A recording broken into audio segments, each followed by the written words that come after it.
당신이 찾던 무서운 이야기 고비의 TV.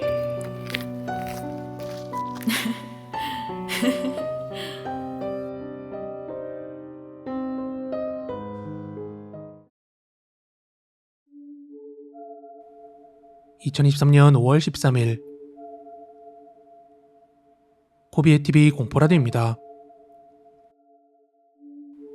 독도에는 실제로 귀신이 살고 있다고 합니다. 물론 믿기 힘든 말이겠지만 독도에서 한 번이라도 잠을 청해본 사람들은 한결같이 그 귀신의 존재에 대해서 수긍을 한다고 합니다. 그 중에서도 물골이라는 곳에서 잠을 자도록 제의를 하는데, 거기서 한번 자고 난 사람들은 귀신의 존재를 곧바로 실감할 수 있기 때문이라고 해요.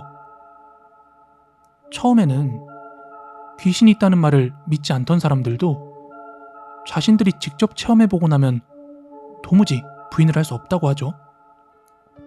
물론 그 물골로 사람을 보낼 때는 절대로 혼자서 보내지 않는다고 합니다. 뭔가 사고라도 일어날까봐 반드시 2명 이상일 때 물골로 보낸다는 게 독도에 계시는 김성도 씨의 말입니다.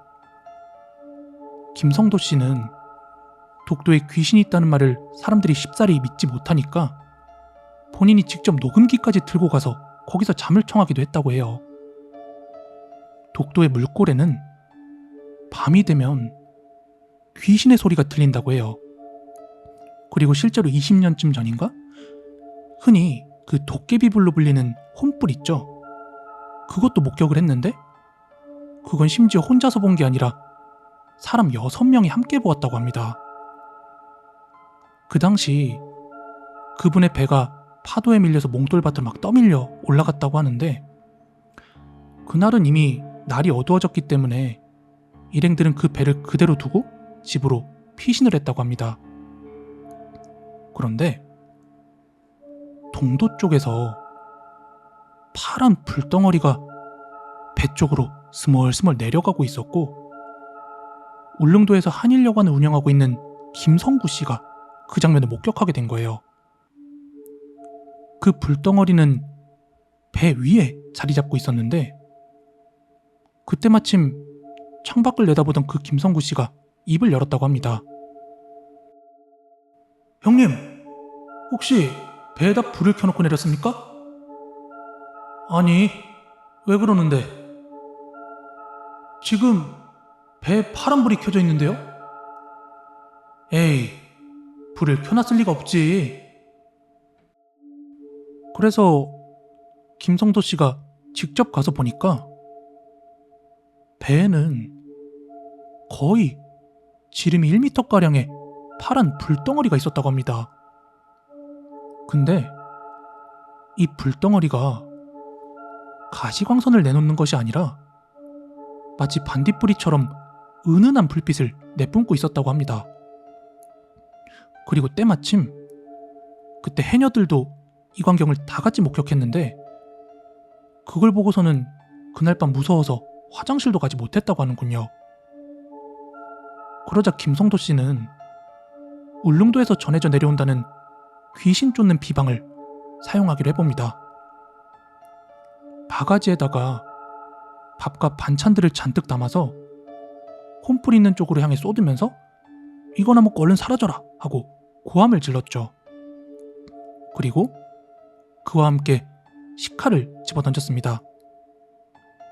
그 칼끝이 집 쪽으로 향하면 그것들이 아직 떠나지 않았다는 의미고, 바깥쪽을 향하면 떠나갔다는 것을 의미한다고 합니다. 그렇게 2시간 넘게 배 위에 머물러 있던 그 혼불은 그제서야 떠나갔고, 그것이 떠나가자마자 바다는 언제 그랬냐는 듯 잠잠해졌다고 합니다. 그런데 사실 이 독도 귀신 이야기는 독도 의용수비대가 주둔할 때부터 있어온 이야기입니다. 홍순칠 대장의 수기에 따르면 당시 독도 의용수비대 대원 가운데 통신을 맡고 있던 허학도 대원이라고 있었는데, 그 대원이 사망한 후 귀신 소동이 한 차례 있었다고 해요. 그가 죽은 뒤에 어느 날 독도에 있는 발전실에 허학도가 나타났고 5명의 대원이 동시에 그것을 목격했다는 것인데요. 한 대원이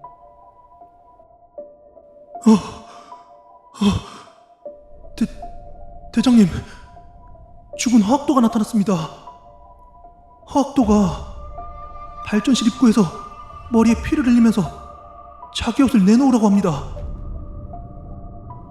이러며 다급하게 보고를 했다고 합니다. 이에 홍 대장은 부관과 3명의 대원을 급히 보내서 상황 보고할 것을 명령했어요. 그리고 그때 대원들을 보낼 때는 평소에 담이 큰 대원들만 골라서 보냈다고 하는데 얼마 뒤 이들 모두 식은땀을 흘리며 돌아와서는 대장님, 조금 전에 보고 들어온 내용이 거짓이 아닙니다 하고 보고하더라는 것이죠. 그 죽은 허학도라는 사람이 나타나서 자기 옷을 가져다 줄 것을 그렇게 애원하고 있었다고 합니다. 이에 홍 대장은 허리에 권총을 차고 곧바로 그 현장으로 달려갔다고 합니다. 그리고 야, 허학도 어딨어? 당장 나와서 이 대장에게 할 말 있으면 한번 해봐, 이렇게 얘기를 했는데 한참 동안 아무런 대답도 없었다고 합니다. 그러자 홍 대장은 이 5명의 대원들에게 야, 너네들 장난치지 말고 빨리 가서 발전기나 돌려 하고 명령을 했죠. 그러나 이들은 곧바로 다시 돌아와서 홍 대장에게 하소연을 했습니다. 대장님, 고집 피우지 맙시다. 조금 전에 허학도가 하는 말이 방금 대장님이 왔다 갔는데 대장이 너무 무섭고 겁이 나서 얘기를 할 수가 없었답니다. 부디 우리 동지들이 잊지 말고 울릉도 보급 창고에 있는 자기 옷을 가져다 줄 것을 계속 애원하고 있단 말입니다. 과연 독도의 귀신 소동은 사실일까요? 아니면 외딴 섬생활에 지친 사람들에게 보인 헛것일까요? 어쨌든 우리 땅 어디든 사람이 사는 곳이면 늘상 귀신 이야기가 있어왔고 독도 역시 사람이 사는 곳이라 귀신 이야기가 있는 것은 당연한 게 아닐까 싶습니다. 참고로 오늘 들려드린 모든 이야기는 실제로 언론사에 실렸던 독도에 계신 분들의 실제 인터뷰 내용입니다. 오늘 준비한 무서운 이야기는 여기까지고요. 가시기 전에 좋아요, 구독하기 꼭 좀 한 번씩 부탁드리겠습니다. 저는 내일 더 무서운 이야기로 찾아오도록 하겠습니다. 감사합니다.